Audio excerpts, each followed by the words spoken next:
If you're going to build something from nothing, you've got to know what really works. I took a $1,000 loan and built a $5 billion business, and now I make smart investments in new businesses on Shark Tank. This is Barbara Corcoran, and you're listening to Business Unusual, presented by On Deck Business Loans.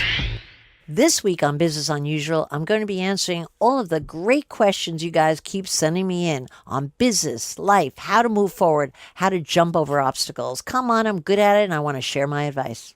But first, I've gotten a lot of emails at the tail end of the year from folks who were fired from their jobs at year end. And I can tell you that most of them are frustrated, depressed, and looking for some advice. So I thought I would pause right here and give a little bit of advice because I happen to be one of those people that is really good at getting fired.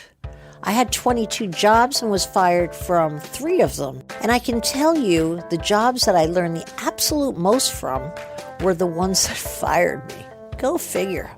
Let me tell you about the 3 jobs I was fired from and how they turned out to be probably the best lessons in my life that pushed me forward. One job, I was a clerk at a hospital. Picture this. 3rd floor, no windows, 8 hours a day. My job was to take the temperatures from the bed charts of each patient in the hospital and post the temperatures that they took every 3 hours. Now, it's a pretty easy job, boring as could be, but I had to transfer those numbers from one chart to a bigger chart. Not the most fulfilling job in the world, but I persevered. The problem was I reversed numbers. I'm dyslexic. I could never do math. And so all the temperatures were all wrong.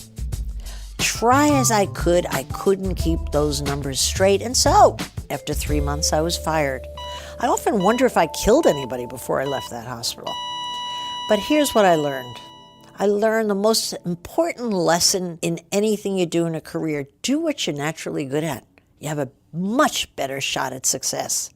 And from that job that I was fired from, I got a job right away as a sales clerk and discovered I'm great at sales.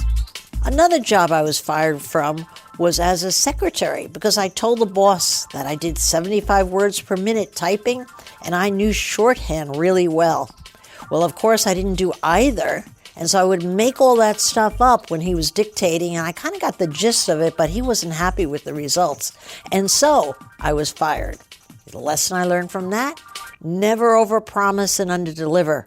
It will never last. And I used that lesson again and again for my entire career. A 3rd job I was fired from was as an order taker on the phone for a company that rented large tents for events. My boss was a very nice guy, but what I didn't realize was he had a pet.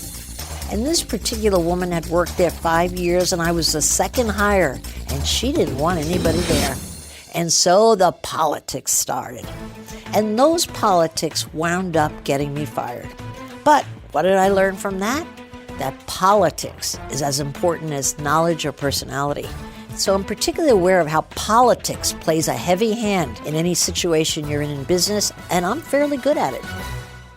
Each of these jobs moved me immediately onto another job that I enjoyed much, much more.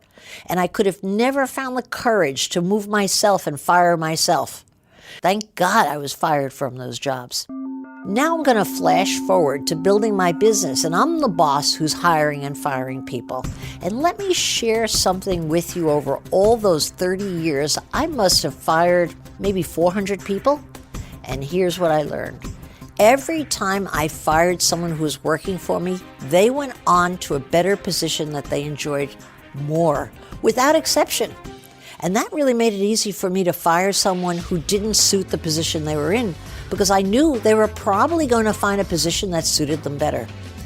So if you're one of those folks out there that just got fired, I say, congratulations, you're fired. You're listening to Business Unusual with Barbara Corcoran, presented by On Deck Business Loans. Here's a company all business owners should know about: On Deck Business Loans. On Deck delivers financing for small business owners in as little as 24 hours, with term loans up to $500,000 and lines of credit up to $100,000. Their average loan is about $57,000. On Deck products are always tailored to your specific business need with lots of loan and payback options. Their simple process saves you time, and because they have less strict requirements than the banks, they approve many different businesses and do it faster than traditional lenders. I've known the gang at On Deck for years now, and I can tell you they're the real deal. On Deck has lent over $10 billion to more than 80,000 small business owners. Thousands of them have reviewed On Deck, giving them a 9.8 out of 10 rating on Trustpilot and an A+ grade with the Better Business Bureau. So make your way over to ondeck.com/Barbara for a free consultation with a small business loan specialist to find out exactly which loan best suits your company. ondeck.com/Barbara. And now it's time to answer your questions on Business Unusual. Sharon from LA asks, I'm in sales and talent management. I have two types of clients, the ones I sell and the ones I pitch to. It's like I'm representing the buyer and the seller. I'm having a hard time delegating well and not giving up what I do best, which is selling. Sharon, the most important part of any business is the selling, because if you don't have sales and you don't continue to make more sales, your business doesn't grow. So you have a quagmire, which is your business is growing, you're spending a lot of time selling, but the other stuff is getting in the way. I know from personal experience that the people in the world that have the hardest time delegating are great salespeople because they're control freaks and they like to control everything along the way to make sure the sale comes through. Here's my best advice to you. Sit down and make a list of every single item that supports the selling process that doesn't directly lead to sales. If you could get a list of all of those items and find someone else to do them, you will double your sales revenue. And I say that not lightly, because I made more superstars out of more salespeople that didn't want to delegate in my life than probably anyone in the universe. So sit down today, make the list, and get rid of all those items. You'll double your sales within 6 months. And that's all the questions we have time for today. If you have a question, tweet it at Barbara Corcoran, and I may just answer it on a future episode. You've been listening to Business Unusual with me, Barbara Corcoran, presented by On Deck Business Loans. Come back next week to hear more steps and missteps I took on the path to success on Business Unusual. Business Unusual is part of the iHeartRadio Podcast Network. Be sure to follow Business Unusual on iHeartRadio or subscribe wherever you listen to podcasts.